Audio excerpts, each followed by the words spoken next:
UPSC civil services examinations అంటే IAS IPS వీటి కోసం ప్రిపేర్ అవ్వడం కోసం సిఎస్బిఎస్ అకాడమీ ఒక కొత్త బ్యాచ్ స్టార్ట్ చేస్తుంది.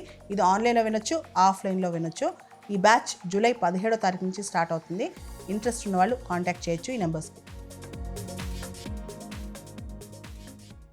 ప్రపంచ కుబేరుడు ఎలాన్ మస్క్ అమెరికాలో కొత్త పార్టీ పెట్టారు.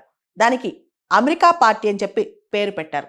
అమెరికన్స్ని డెట్ నుంచి, అప్పుల నుంచి విముక్తి చేయడానికి, ముఖ్యంగా అమెరికన్స్కి స్వేచ్ఛ ఇవ్వడానికి ఆ పార్టీ పెడుతున్నట్లు ప్రకటించారు. మనందరూ తెలుసు, డొనాల్డ్ ట్రంప్ ప్రెసిడెంట్ అవడానికి వెనకాల నుండి సపోర్ట్ చేసిన వ్యక్తే ఎలాన్ మస్క్.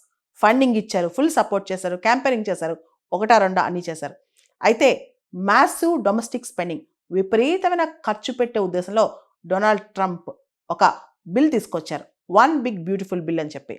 దానిలో ఎలక్ట్రిక్ వెహికల్స్కి ఇచ్చాల్సిన సబ్సిడీసు ఇలాంటివన్నీ కోత విధించారనమాట. బిజినెసెస్కి సపోర్ట్ చేస్తూ క్లైమేట్ చేంజ్, ఈవీస్ వీటన్నిటి మీద చాలా పెద్ద సబ్సిడీస్, ఇంతకుముందు సబ్సిడీస్ అన్నీ ఎత్తేశారు డొనాల్డ్ ట్రంప్. దాంతో ట్రంప్కి ఎలాన్ మస్క్కి గొడవ అయింది. గొడవ అవటమే కాదు, ఎవరైతే బిల్ సపోర్ట్ చేశారో వాళ్ళని, ఆ సపోర్ట్ని ఎండ్ చేయడానికి నేను ఏదైనా చేస్తానని చెప్పి ఎలాన్ మస్క్ ప్రతినబూనారు. ఎలాన్ మస్క్ ఒక మాట చెప్పారు, అమెరికాలో 2 పార్టీస్ డామినేట్ చేస్తున్నాయి. దాదాపు 200 సంవత్సరాల నుంచి డెమోక్రాట్స్, రిపబ్లికన్స్.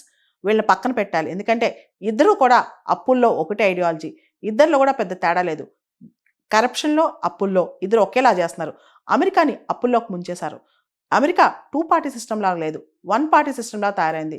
సో అమెరికాలో కొత్త పార్టీ కావాలి. ఖచ్చితంగా కొత్త పార్టీ మార్పు తీసుకొస్తే, కొత్త పార్టీ ఎన్ని గెలుస్తుంది, ఎంత గెలుస్తుందని పక్కన పెడితే, మేము బిల్స్ని ఆపేంత శక్తి మాత్రం తెచ్చుకుంటాం. వచ్చే ఎన్నికలో పోటీ చేసి, అంటే సెనేట్లో, హౌస్ ఆఫ్ రిప్రజెంటేటివ్స్లో బిల్స్ ఆపేంత మెజారిటీ తెచ్చుకునే ప్రయత్నం ఎలాన్ మస్క్ చేస్తున్నట్లు మనకు అర్థమవుతుంది. ఇక్కడ ఎలాన్ మస్క్ అమెరికా పార్టీకి సంబంధించి ట్విట్టర్లో ట్వీట్ పెట్టారనమాట, అంటే ఎక్స్లో ట్వీట్ పెట్టారు. పెట్టి చాలామంది yes or no opinion survey చేశారు. 1.2 మిలియన్ పీపుల్ దీనిలో పార్టిసిపేట్ చేశారు. 2:1 ఓట్తో ఆయన్ని సపోర్ట్ చేశారు జనాలు చాలామంది అనమాట. దాంతో ఎలాన్ మస్క్కి కొత్త ఊతం వచ్చింది. అయితే ఈ పార్టీ డిస్కషన్స్ అన్నీ ఎక్స్తోనే, అంటే సోషల్ మీడియాలోనే పరిమితం అవుతాయా, ఇంకా పైకి వెళ్తాయనే దాని మీద చాలా చర్చ జరుగుతుంది. ఎందుకంటే అమెరికాలో ఇంతకుముందే రిపబ్లికన్స్, డెమోక్రట్స్ కాకుండా గ్రీన్ పార్టీ, లిబర్టేరియన్ పార్టీ ఇలాంటి పార్టీస్ ఫామ్ అయ్యి తర్వాత అవి ఎంత ప్రభావం చూపించలేకపోయాయి అనమాట. ఇప్పుడు ఎలాన్ మస్క్ పార్టీ ఏమాత్రం ప్రభావం చూపిస్తుంది అనేది పెద్ద క్వశ్చన్. అయితే ఎలాన్ మస్క్ పార్టీ మాత్రం చాలా ప్రభావం చూపించే అవకాశం కనిపిస్తుంది అనమాట. ప్రత్యేకంగా ఎలాన్ మస్క్ పట్టు వదలని విక్రమార్కుడు.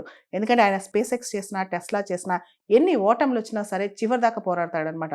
దాంతోపాటు ఆయనకు కావాల్సినంత ఇన్ఫ్లుయెన్స్ ఉంది, మీడియా ప్రభావం ఉంది, అంతేకాదు కావాల్సినంత డబ్బులు కూడా ఉన్నాయి అనమాట. ప్రపంచంలో దేనైనా కొనగలిగే డబ్బులు కూడా అతనికి ఉన్నాయి. కాబట్టి ఆయన అమెరికాలో ప్రజాస్వామ్యాన్ని కాపాడతారని చెప్పి ప్రతినబూరారు. అయితే ఇక్కడ మనకు తెలియాల్సింది ఏంటంటే, అమెరికా ఆల్రెడీ $36 ట్రిలియన్ అప్పులో ఉంది. ఈ కొత్త bill, one big beautiful bill వల్ల $3.4 ట్రిలియన్ ఇంకా అప్పు పెరిగే అవకాశం కనిపిస్తోంది. ఇదంతా చాలా అన్యాయం, తప్పు అని చెప్పి కూడా ఎలాన్ మస్క్ చెప్తున్నారు. మొన్నటి వరకు కూడా Elon Musk DOGE, department of government ఎఫిషియన్సీకి హెడ్గా పనిచేశారు. అయితే ఎలాన్ మస్క్కి, డొనాల్డ్ ట్రంప్కి అంత పడట్లేదని మనకు అర్థమవుతుంది అనమాట. ఎలాన్ మస్క్ గవర్నమెంట్ విపరీతంగా అప్పులు చేస్తుంది, అప్పుల్లోకి ప్రభుత్వం తోసేస్తుంది కాబట్టి ఖర్చు తగ్గించుకోవాలని చెప్తున్నా విపరీతమైన ఖర్చు ఎందుకు పెడుతున్నారని చెప్పి ఎలాన్ మస్క్ ప్రశ్నిస్తున్నారు. అంతేకాదు ఎలాన్ మస్క్ నేను ఆల్టర్నేటివ్ చూపిస్తాను, ఖచ్చితంగా అమెరికన్స్కి మళ్ళీ తిరిగి వాళ్ళ ఫ్రీడమ్ ఇస్తానని చెప్తున్నారు.